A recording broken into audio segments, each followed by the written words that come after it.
Now also I would like to introduce certain programs we intend to take up in future, in which I am very hopeful most of the Arabs would be interested. Not even Arabs, all the Arabic speaking people will be interested.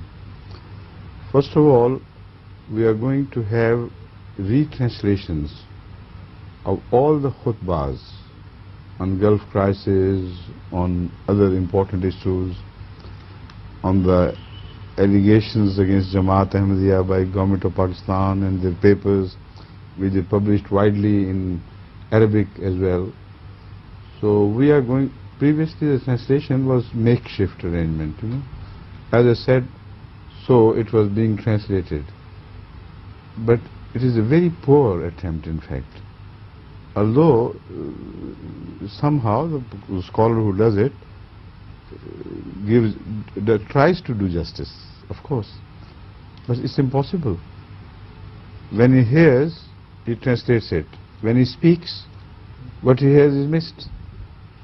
So the translation is always jumpy, you know.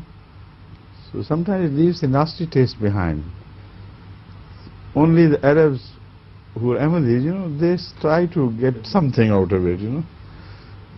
But for the non-Arab viewers, it will be very tiresome and rather, you know, irritating sometimes. So I have decided to have all the previous programs fully translated properly and read out in the style that we sit here. Instead of simultaneous translation, they will translate a passage and then I stop and then the translation takes over. And then after, you know, intervals, this will take longer time, but this will give a better opportunity to the viewers to understand. That is one way which we may adopt. The other would be that I start speaking, only a few words they would hear from me, then the translation, regular translation would begin along with it.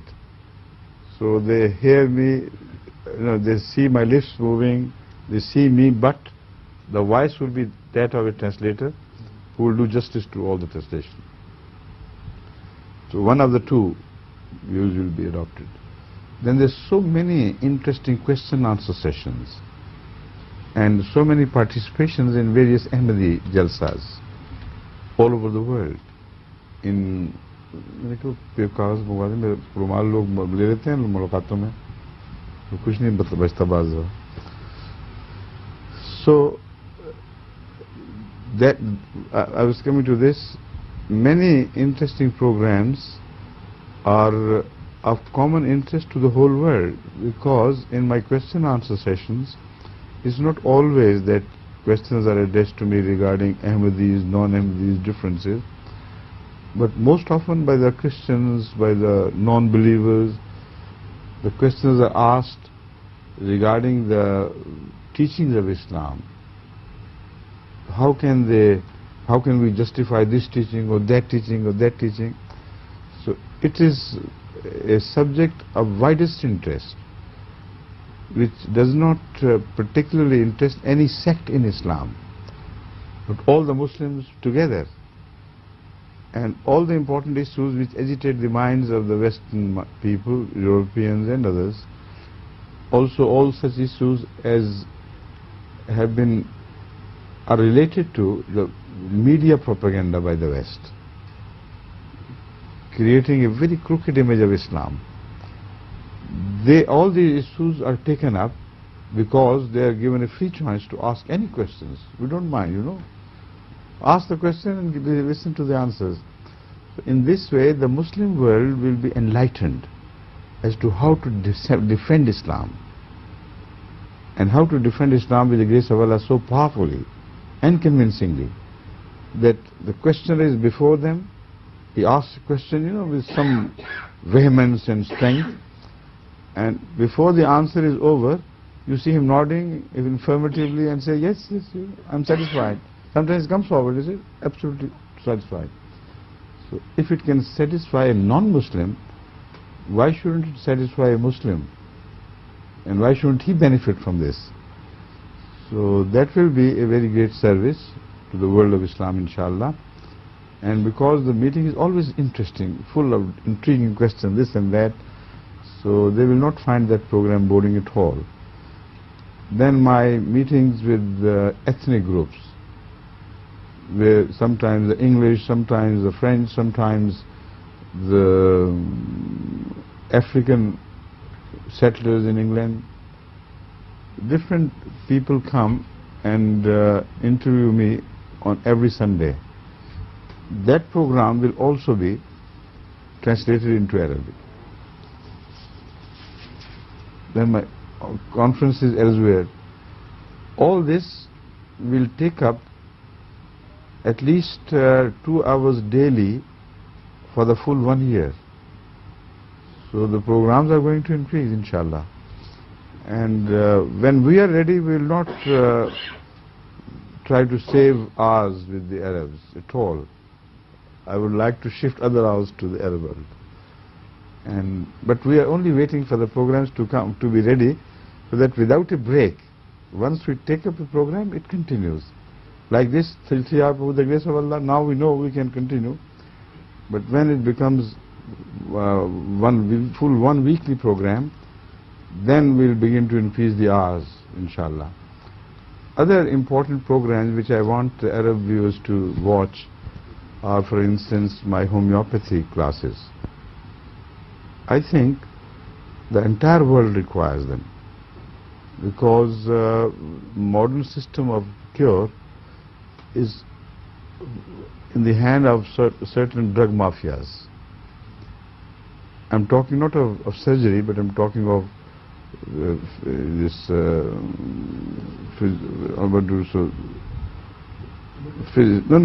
physicians who treat with medicine, you know. I'm talking of medicinal treatment which the physician apply. There, the physicians may be very capable, they may be very highly read people, but the problem with them is that the making of the drugs, the manufacture or synthesis of modern drugs is completely in the hands of a very rich, powerful group of industrialists who run businesses to the tune of billions of dollars per year. And they make researches, invent new medicines, and without waiting for its results and effects on the future generations of mankind, they release them. And once the defects come to the notice, it's already too late. So this system also is very detrimental for liver, for glands, and many cases of cancer can be related to overmuch of sulfur drugs, antibiotics, and so on. They always leave a bad effect on liver and other glands. So because Hadhrat Rasul Akram sallallahu alaihi wasallam has advised us, of course, the best advice you can get is from him. Al-ilmu ilmane, ilmul adyane wa ilmul abdane. So I thought, when we are giving ilmul adyan, why not ilmul abdan as well? And follow our Holy Master in both these instructions to the full. So that is why I have undertaken the teaching of homeopathy to the whole world. Many translation is made into different languages, but in Arabic I doubt if a regular translation is made, but it will be made, inshallah, and it is being done by some Ahmadi scholars in Syria and other places. It only waits to be dubbed properly. So once it's ready, then we'll start from the beginning. We'll make announcements before these programs begin, to let them know that these programs are about to start. Then if they don't have time to listen directly to them or view them directly, then they would have time at least to record them, and they could watch them as they please later on.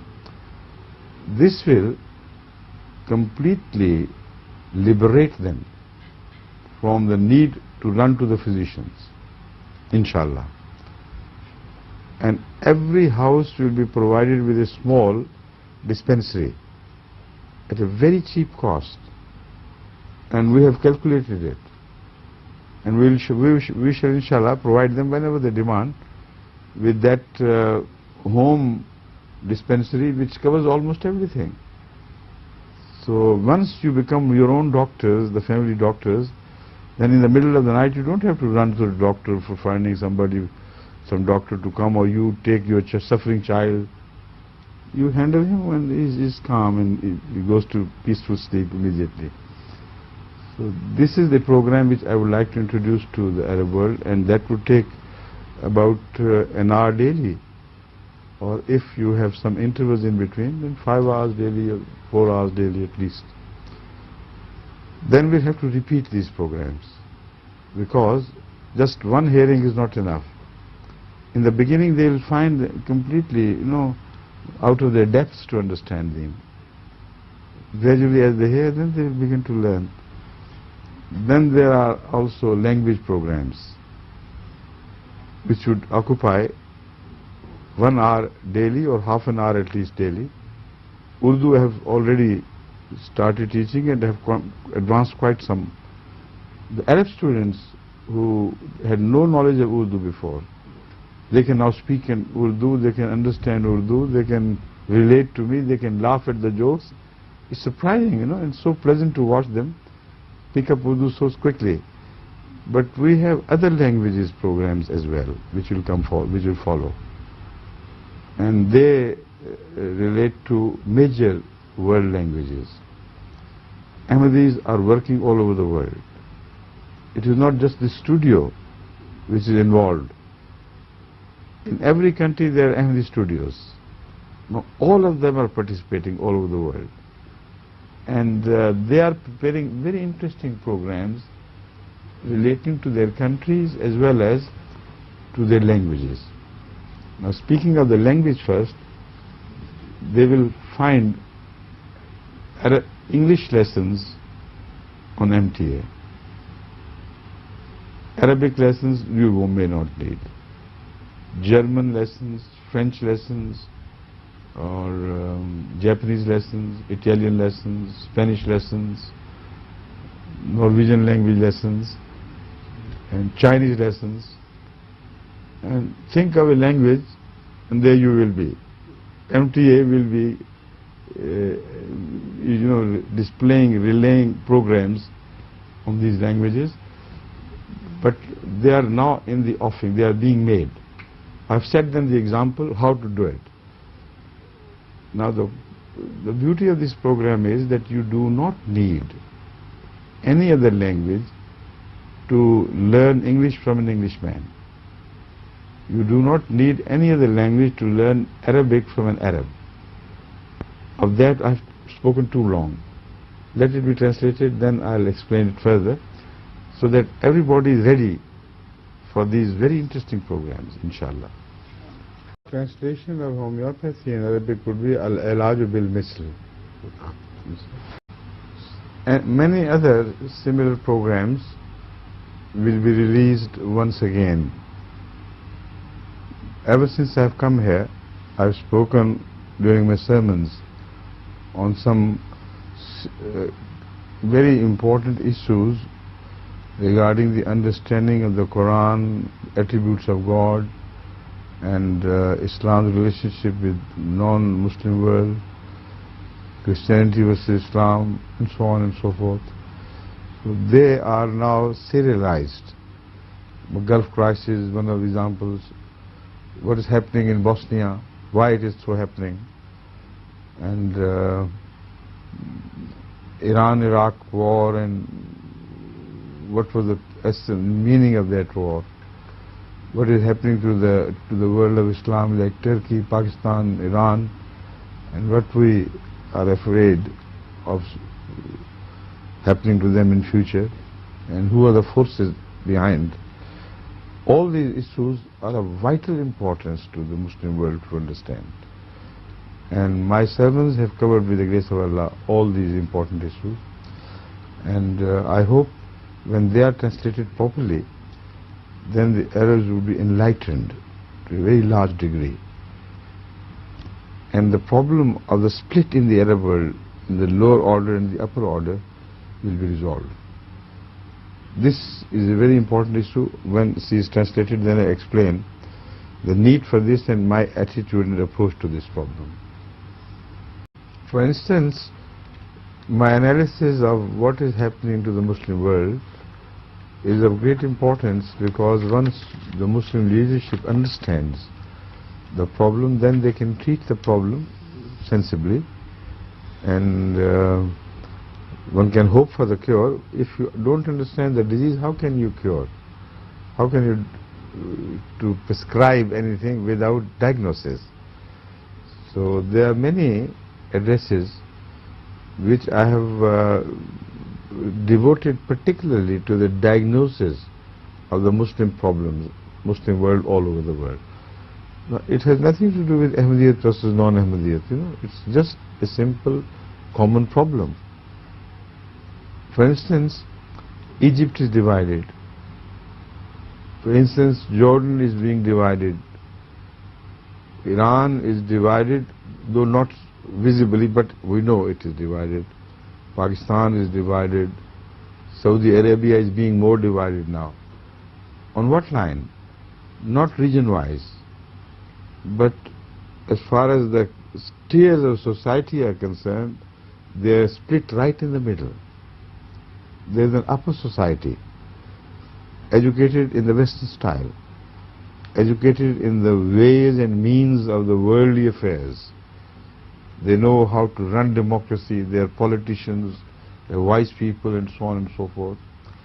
And there is a lower echelon of society, which is common people.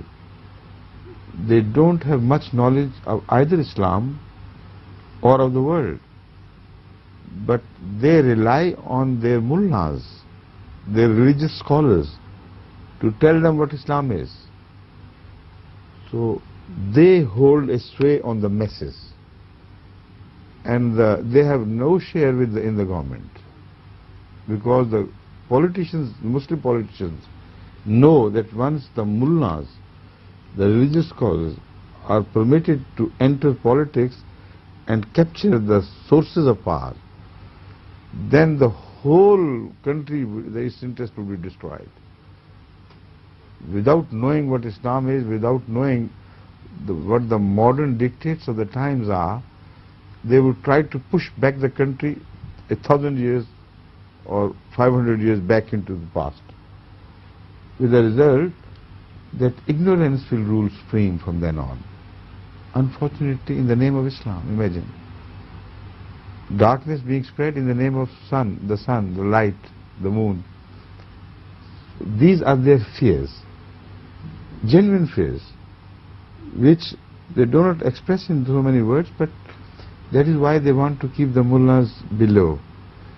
The mullahs, on the other hand, know their power over the masses, and their power lies in their agitation. Their power lies in their being able to convince them that your Muslim rulers are worse than non-Muslims. Your Muslim rulers are hypocrites. So take up jihad against them. And that is true Islam.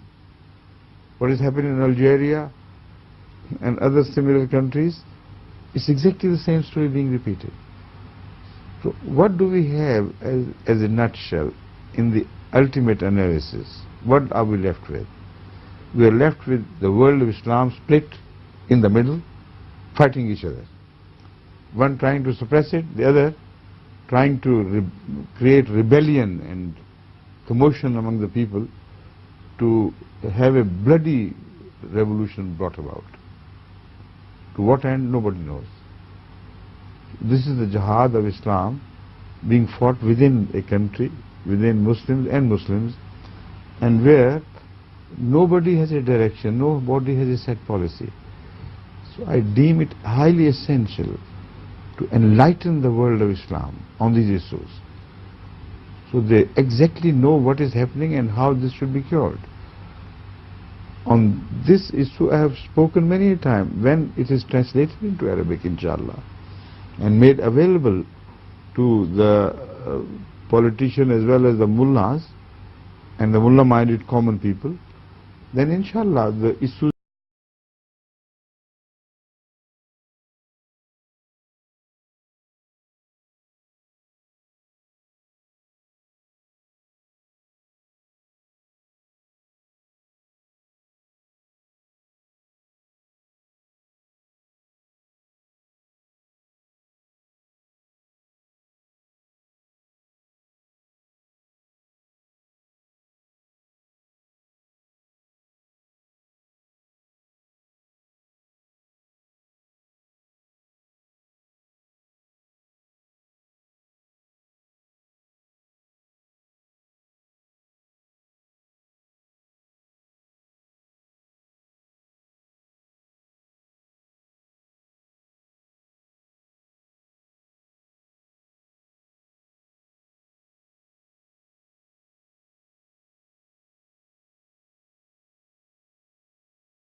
side in favor of the mullah. The higher courts in appeal reject this decision of the lower court. But what happened in between is even the worst thing to have happened. They declare because he has not remained a Muslim anymore, his wife is no longer his wife. They can't remain in the same house. And if they share the same roof, then they should both be flogged 100 times, at least. And those who believe that for the married people, the flogging is not the punishment, it is stoning to death. They say, all right, drag them out, because they are married once at least. Now they are living together a life of sin. So they should both be stoned to death. What is Islam that is? First of all, nobody raises the voice and challenges them to open debate. Come on, bring us instance where Hadhrat Muhammad Sallallahu Alaihi Wasallam forcibly separated husband and wife. The Holy Quran gave the principles. It was always left for either the husband or for the wife to demand for separation. But state never separated people forcibly. There is no such incident anywhere. And the teaching of the Quran is so clear on this that even if they attempt to distort it and draw different meanings, if they are brought to an open debate on television, on radio, they will be roundly defeated. No mullah can support this view based on the basis of the Holy Quran and Hadith, which they openly declare now, and the government accepts that by not responding to it powerfully. They're afraid. They say if we started opposing the mullah regarding his edicts, then we will face the same music. They'll be after our skin. So they keep quiet. This is where they are already losing the battle. They should take up these issues with them. Come on. If it is Islam, we are going to ensure that Islam is being practiced. But this is Mullah, this is not Islam. We will not permit you to impose a religion in the name of the religion of the Quran. We will not let you impose a style of life in the name of Hazrat Muhammad Sallallahu Alaihi Wasallam. Why his style of life is so different from yours. This should speak up loudly. Those who listen to the mullah, when they hear this loud, brave, honest voice, they will start shifting their sympathies from the mullahs to these honest leaders. So these are some of the problems which face the entire world of Islam, which are not being properly tackled. It is damaging Islam, damaging the politics of the countries, damaging the overall image of Islam in the whole world and damaging the political and economic future of the country itself. That is what I mean. We must take these issues up, and we'll have this all translated into Arabic. All the previous discourses on these subjects will be brought to the notice of the Muslim world, and inshallah that will have an impact on, a rightful remedial impact on the Muslims. Inshallah. Now on this issue, I would like to add a few more words. Now, if you are not safe in your marriage, which was conducted according to Islam, and instead of your divorcing your wife, any mullah can divorce your wife, where will be the order left, you know? You make a mullah angry and he will divorce your wife. And you see, and once it happened actually with an Ahmadi scholar who was debating the issue with somebody, some mullah. So he said something, according to my understanding, this is what the Quran says. Did you said that? I said, yes, sir. Your wife is not divorced. He said, all right.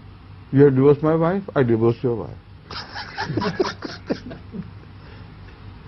It is madness, sheer madness. It's never happened at the time of Hadhrat Muhammad Sallallahu Alaihi Wasallam. Nobody, not even once, was turned out of Islam as non-Muslim by Hadhrat Muhammad Sallallahu Alaihi Wasallam. People held different views. They were munafiqeen. Muhammad Sallallahu Alaihi Wasallam was informed, these are munafiqeen, those are munafiqeen. None of them, not once, was turned out of the brotherhood of Islam by saying, you have become non-Muslim.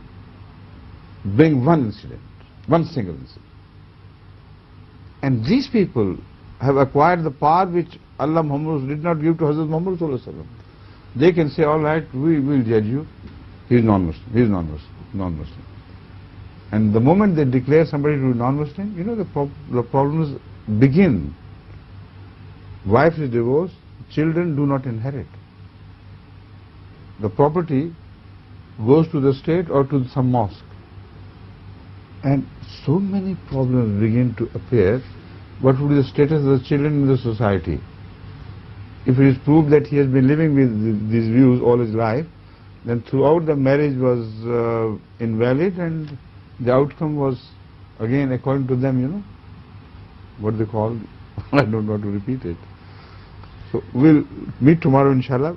This time we left only for the translation of this matter. You give talaq to my wife, I give talaq to yours. Now I challenge the mullahs, these mullahs, to bring even the vaguest, weakest hadith, proving or declaring that Hazrat Muhammad Sallallahu Alaihi Wasallam divorced the wife of Abdullah bin Ubay bin Salul, of whom Allah himself told him, not the mullahs. So with that we part. Assalamu alaikum.